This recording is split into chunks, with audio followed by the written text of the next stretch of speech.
Bonjour à tous. Suite à ma vidéo sur le burn-out, j'ai eu beaucoup de réactions, beaucoup de questions et certains d'entre vous m'ont demandé ce qu'était le burn-out. Donc je prends le temps d'un petit live, une petite vidéo aujourd'hui pour vous expliquer ce que c'est et voilà, répondre à vos questions si vous en avez bien sûr. Donc le burn-out, ça vient d'un mot anglais, hein, burn, qui signifie brûler. Donc burn-out, c'est un épuisement qui peut être personnel, familial, professionnel. On entend beaucoup ce terme de burn-out pour le travail, mais on peut être en burn-out parental, en burn-out maternel, en burn-out personnel. Souvent, c'est un trop-plein de plein de choses, où il y a quand même un domaine prédominant qui peut être le travail, par exemple. Et burn-out, quels sont les signes du burn-out? On peut en avoir plusieurs, mais on retient une démotivation, une perte de sens, ce que l'on fait au travail n'a plus de sens, euh, une trop grande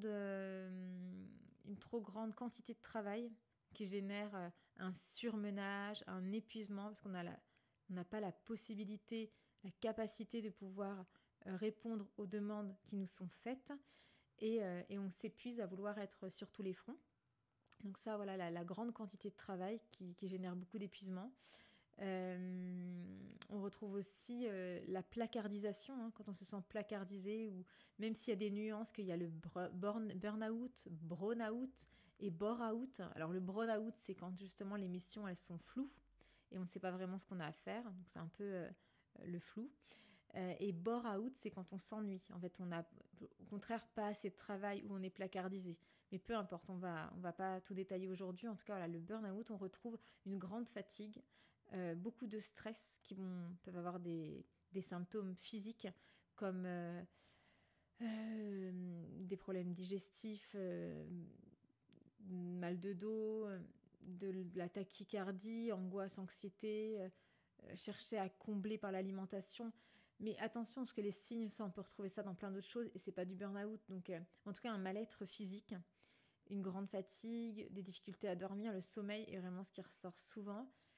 Et, euh, et petit à petit, on peut ressentir, si on est à l'écoute de son corps, on peut ressentir une boule au ventre, dans le ventre, on n'a pas envie d'y aller. En fait, on n'a pas envie d'y aller, on n'a pas envie de se lever. On sent que voilà, c'est anxiogène, la boule dans la gorge. On sent que c'est compliqué de se lever pour aller travailler. Qu'est-ce que je voulais vous dire d'autre par rapport à ça? Oui, les signes physiques, voilà, faire attention avec les signes physiques parce que. Mais en tout cas, ce que je retiens du burn-out, parce que ça fait voilà, plus de 12 ans que je suis en cabinet, je suis psychologue du travail, en plus d'être psychologue clinicienne, donc j'ai beaucoup d'expérience là-dedans, mais ce que je retiens, c'est qu'il y a des personnes qui vont s'écouter et à un moment donné, ils vont dire stop, là, je vais aller voir un médecin, il faut que je m'arrête. Mais souvent, les gens ne s'arrêtent pas parce qu'ils ne s'écoutent pas, parce que c'est moins palpable qu'une jambe cassée. Une jambe cassée, on va le médecin, on s'arrête et il n'y a pas de problème. Mais s'arrêter parce qu'on sent qu'on a une boule dans la gorge, on n'arrive pas à y aller, bah souvent on va se remettre en question et on va se dire est-ce que c'est légitime, est-ce que... Et puis souvent, le burn-out touche des gens qui ont une grande conscience professionnelle. Alors, laisser leurs collègues prendre leur travail, c'est compliqué, prendre leurs tâches, et ils se disent voilà pourquoi c'est pas à moi de... Enfin, pourquoi je les laisserai dans cet embarras, ou quand je vais revenir ce sera pire, il y a du travail qui se sera accumulé. Donc il y a vraiment une grande conscience professionnelle qui invite la personne à se dire non, c'est pas légitime, je ne vais pas mettre en arrêt pour ça, je devrais pas, etc. À se remettre beaucoup en question par rapport à ça. Il y a beaucoup de gens qui n'écoutent pas les signaux d'alarme, qui n'écoutent pas. Et là, il y a même des cas extrêmes. Soit, hélas, il va y avoir un accident sur le trajet, par exemple, un accident de trajet, un accident de trottinette, un accident de vélo, où la personne voilà, est tellement fatiguée, épuisée que voilà, son corps ne suit plus, il est beaucoup moins attentif. Ça peut être une maladie aussi qui se déclenche à force de ne pas avoir écouté les symptômes, les signes de notre corps, l'épuisement, l'angoisse, l'anxiété, etc. Eh bien, notre corps s'exprime et décompense. Et puis j'ai eu des cas de personnes qui, un matin, voilà, se lèvent pour aller travailler. Soit ils sont chez eux dans leur lit, ils n'arrivent plus à bouger, ils ne comprennent pas, le corps s'est immobilisé. L'esprit veut aller travailler, mais le corps ne peut plus. J'ai déjà eu aussi le cas d'une personne qui était dans une rame de métro et elle pouvait pas rentrer dans son métro. Il y a vraiment ce truc immobilisation. Et j'ai déjà eu le cas aussi d'un prof, était devant les grilles du lycée. Il venait de garer sa voiture et impossible de passer dans les grilles, quoi. Impossible d'avancer. Donc il y a souvent, si on n'écoute pas les signes, à un moment donné, le corps dit stop, quoi. Et on ne peut plus. Il y a une profonde tristesse, on ne se sent pas épanoui, bien sûr. Hein. Beaucoup d'anxiété, oui, beaucoup de frustration aussi. Sentiment de ne pas être à sa place, de ne pas être là où on devrait être. Quand on fait un travail qui n'a plus de sens, qui n'est qu'alimentaire, ou voilà, il a eu du sens pendant un moment donné, puis à un moment donné, il n'a plus de sens, eh bien, ça arrive chez les jeunes parents aussi de se dire, mais là, moi, je sens que ma place, elle est vers mes enfants, elle n'est pas là dans ce job où je ne suis pas considérée, où je fais des tâches qui ne sont pas intéressantes, où on s'en fiche que je sois là ou pas, où ça n'a pas de sens. On peut retrouver ça aussi à tout niveau, hein, que ce soit des collaborateurs, des N+1, des N+2. Souvent, quand on est un maillon de la chaîne, d'une grande chaîne, ça n'a plus de sens, en fait. Voilà. Mais après, le burn-out, pour moi, est quelque chose de positif, au sens où c'est parce que vous allez avoir ce burn-out que vous allez vous remettre en question, vous poser les bonnes questions et avoir l'opportunité de vous réaliser. Et je trouve que sans ça, parfois, si on n'avait pas eu cette chance d'être en burn-out, désolée, je vais en choquer certains, mais cette chance, ce cadeau mal emballé d'être en burn-out, eh bien certains auraient fait toute leur carrière dans ce... Et on serait passé à côté de leur vie. Donc là, c'est comme si la vie, Dieu, je ne sais pas en quoi vous croyez, l'univers, vous donne l'opportunité d'un repos forcé pour vous demander quel est le sens de ma vie, un peu comme on appellerait ça une crise existentielle, une crise de la quarantaine, qui est une crise existentielle, de se dire, est-ce que ce que je fais, ça a du sens? Est-ce que je contribue au monde? Est-ce que j'ai pas envie d'être plus avec mes enfants? Est-ce qu'il n'y a pas une autre façon de subvenir à mes besoins? Est-ce qu'il y avait une autre façon de ne pas faire juste un travail alimentaire, mais de faire quelque chose à partir de ce que j'aime, de mes passions, de mes loisirs, de mes aspirations, et puis de travailler sur soi aussi, ce qui nous empêche de passer à l'action, d'avancer, voilà, souvent c'est des blessures qui nous empêchent d'avoir confiance en nous, de se lancer, d'ouvrir son entreprise, de se mettre à son compte, ou de reprendre des études par exemple. Donc ça demande ce repos forcé, comme j'aime à dire, c'est un moment d'introspection où on va se demander est-ce que ce que je fais est aligné? Est-ce que je suis en accord avec ce que je fais? Est-ce que c'est juste? Voilà pour les signes. Bon, si j'ai pas fait le tour. Après, parfois, j'ai déjà vu le cas aussi où la personne, elle a un accident de travail, genre elle se casse le bras. J'avais l'exemple d'une cuisinière, comme ça, une personne qui travaille dans la cuisine. Elle s'est cassé le bras. Et en étant en arrêt, puisqu'elle n'était plus dans le mode métro, boulot, dodo, elle a pris le temps de réfléchir et de se dire, mais est-ce que finalement tout ça a du sens? Et elle a vu du coup finalement ce bras cassé comme une bénédiction pour l'inviter à changer de travail. Et souvent, cet arrêt de travail, quand on se rend compte qu'on n'a pas envie d'y retourner et qu'on ne peut pas y retourner, hein, parfois c'est une phobie professionnelle, c'est pas qu'on ne veut pas, on ne peut pas, euh, c'est une invitation, donc déjà à se reposer, c'est sûr, à s'introspecter, à guérir ses blessures, à faire un travail sur soi, et à se demander, mais est-ce qu'il n'y a pas voilà, une formation que je pourrais reprendre, une entreprise pour laquelle j'aimerais travailler, quelque chose que j'aimerais faire et qui aurait du sens. Moi, je le vois toujours comme une opportunité de se réaliser, en fait.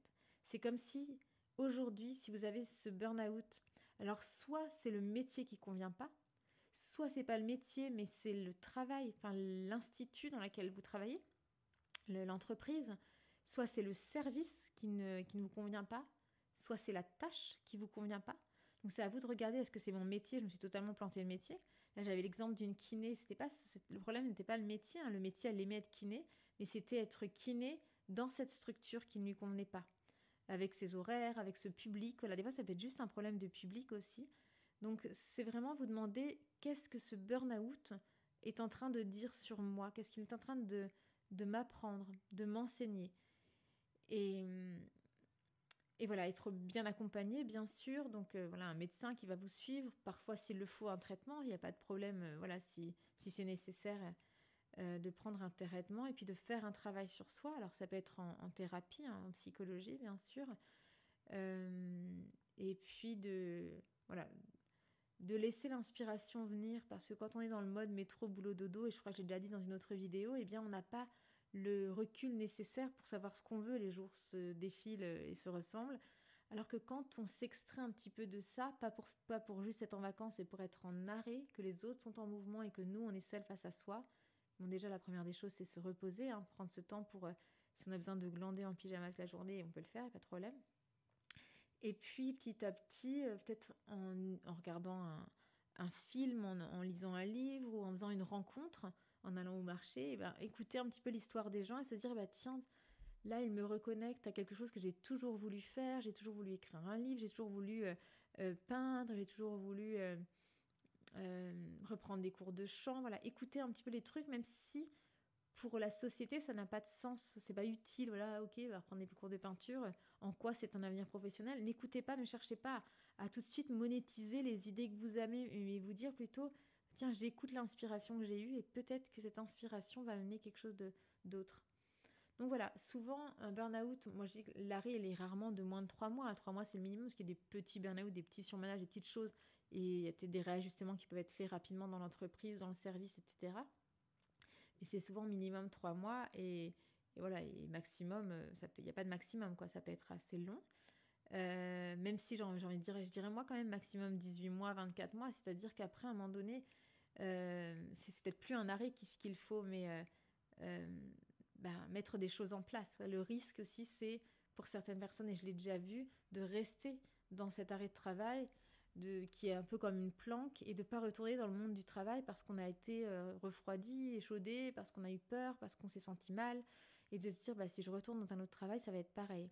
De se dire non, à un moment donné, voilà, je me laisse le temps et c'est ok si les 3-6 premiers mois, eh bien, on prend soin de soi, on réapprend à bien dormir, à bien manger, à être dans le plaisir, dans la joie, et petit à petit se dire ok, mais qu'est-ce que je vais faire après quoi, sans se mettre la pression, mais y réfléchir pour que voilà, au bout de 2 ans, vous ayez, enfin pour moi 24 mois, ce serait quand même le maximum. Je parle pour un burn-out, hein, je parle pas pour d'autres pathologies. Mais pour le burn-out, je pense que oui, 2 ans c'est bien le maximum. Et si ça dure plus de 2 ans, là j'ai une personne qui a peut-être regardé ce live et qui me posait la question, est-ce que 3 ans ça fait beaucoup? Donc moi je vais pas lui répondre sur un commentaire, je connais pas son histoire. Et je sais pas s'il y a d'autres pathologies inhérentes, etc., qu'elle voit avec ses professionnels de santé. Mais effectivement, je trouve que pour un burn-out, le risque, c'est plus on reste en burn-out et moins on retournera dans la vie active.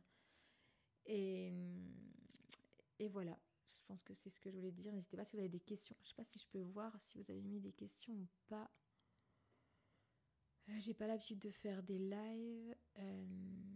Donc je sais pas, peut-être que je sais pas s'il y a des commentaires. Mais en tout cas, n'hésitez pas à me poser vos questions et j'y répondrai. Voilà ce que je voulais dire pour aujourd'hui. Voilà, je referai d'autres peut-être vidéos sur le burn-out. C'est un sujet qui a l'air de parler à beaucoup. Et voilà. Mais c'était ce que je voulais faire rapidement là. Il me reste plus que 5% de batterie. Je vais pas rester très longtemps, mais au moins identifier les signes et le voir comme un cadeau et non pas comme quelque chose de... Même si c'est compliqué et c'est dur et c'est une épreuve, hein, je dis pas que c'est facile, hein, mais c'est une opportunité de se poser des bonnes questions et peut-être de sortir d'un environnement qui n'était pas sain, qui ne nous convenait plus pour aller vers quelque chose qui nous correspond mieux.